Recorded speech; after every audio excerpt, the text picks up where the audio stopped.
continue the series on the blood of Christ, and in today's discussion we want to have a look at the fact that there is only forgiveness for sins through the shed blood of Christ. There is no other way for mankind to be forgiven their sins. The blood of Christ is absolutely essential for us to be able to receive forgiveness for our sins. The Bible is very plain when it tells us that without the shedding of blood, there is no remission of sins. It's as plain as the Holy Spirit can get when He gives us that counsel. And then we pick up in Hebrews chapter 9 verse 22. So he says very plainly that without the shedding of blood, there can be no remission of sins. Now, from a biblical perspective, remission of sins and forgiveness of sins are synonymous terms. For when God forgives us our sins, He treats them as if they had been done away with, and He no longer remembers them. In order for one to remit something, it means to be done away with. And so that's the definition. And so when God forgives one's sins, He treats it as if that those sins have been done away with, and He no longer recalls those sins. It doesn't come to His mind anymore.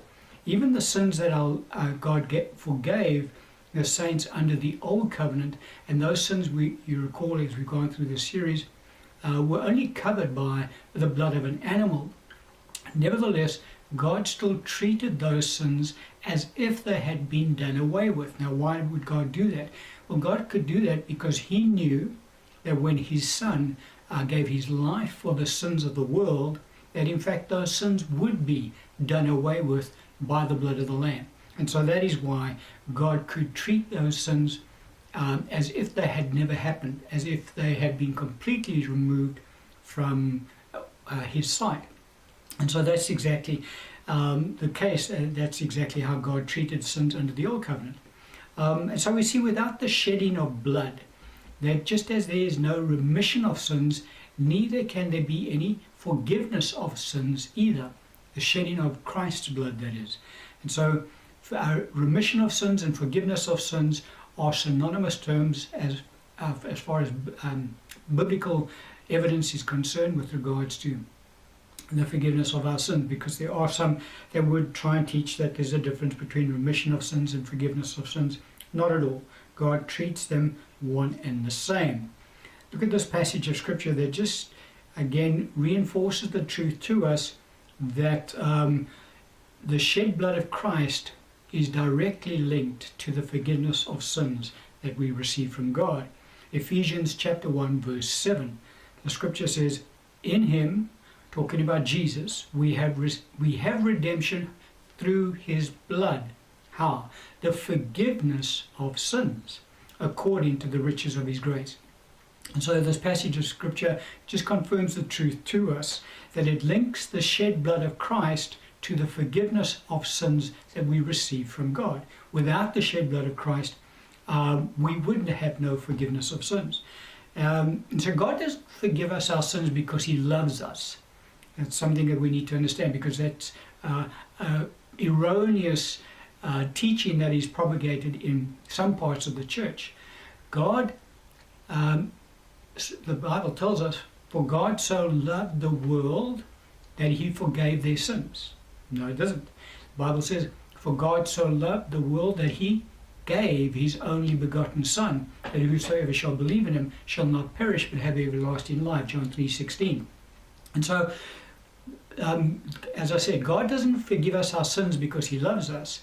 God gave His Son because He loves us. And so it's because of the sacrifice that Jesus Christ has made for us that God can then forgive us our sins.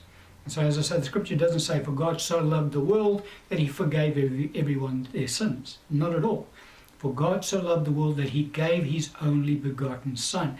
That's the sacrifice. That is the love of God being displayed, in that He gave His Son for our sins. And because of that, He is now able to forgive us our sins. But had it not been for the shed blood of Christ, there would be no forgiveness of sins. Look at this passage of Scripture, the Apostle John writing and that particular truth to us. 1 John chapter 2 verse 12. John writing, he says, I write to you, little children, because your sins are forgiven you. Now, he doesn't stop there. He says, because your sins are forgiven you for his name's sake. And so we see very clearly that God forgives us our sins because why? For his name's sake, talking about Jesus, because of the sacrifice of Jesus, because of that which he did to pay the price for our sins. And so our sins are only forgiven us because of what Jesus has done for us. And so without the shed blood of Christ, there would be no forgiveness of sins for mankind. End of story. The Bible is so very plain on this truth, and it's a very important truth that we need to understand and adhere to, because, as I say, there are some who would try and proclaim something else in the church. Look at this passage of scripture, which again just reinforces the same truth to us in 1 John chapter 1 verse 7 to 9. Again, the Apostle John writing, and he says, but if we walk in the light as he is in the light, we have fellowship with one another, and the blood of Jesus Christ, his Son, does what? Cleanses us from all sin. If we say we have no sin, we deceive ourselves, and the truth is not in us. If we confess our sins, he is faithful and just to forgive us our sins, and to cleanse us from all unrighteousness. And so this passage of scripture again very simply equates the forgiveness of sins with the cleansing of sins through the shed blood of Christ. And so that without the shed blood of Christ, there cannot be any forgiveness of sins, and we would be completely at a loss before God, because God can only forgive sins because of the shed blood of Christ. That's why I say the scripture is very plain. For God so loved the world, it doesn't say because for God so loved the world that he forgave all of their sins. Not at all. For God so loved the world that he gave his Son. He had to do that in order for his Son's blood to be shed for the sin of the world, so that God could then forgive the sins of the world.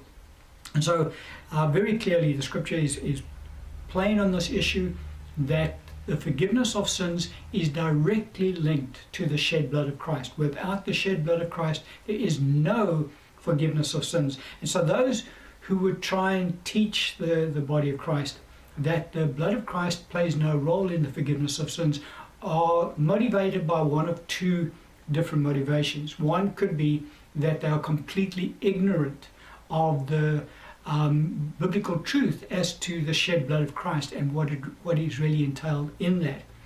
Or it could be that they're completely dishonest about it and they try to discount the blood of Christ. Now that would be ministers of Satan. They would try and do that. But you do get other ministers who are completely ignorant about the Word of God, around the truth of the blood of Christ, and they would also try to proclaim, oh, God can just forgive sins. He cannot. He is completely constrained to forgive the sins of only those who are incorporated in the shed blood of Christ, which is all the sins except for the two eternal sins that we dealt with in the previous teaching. But it's without the shed blood of Christ, God would not be able to forgive the sin of the world. But it's because of what Christ has done, because of his blood that has been shed for the sin of the world. Now it is, and only because of that, is it possible for God to forgive the sins of mankind. And we're going to end the teaching on that particular point today.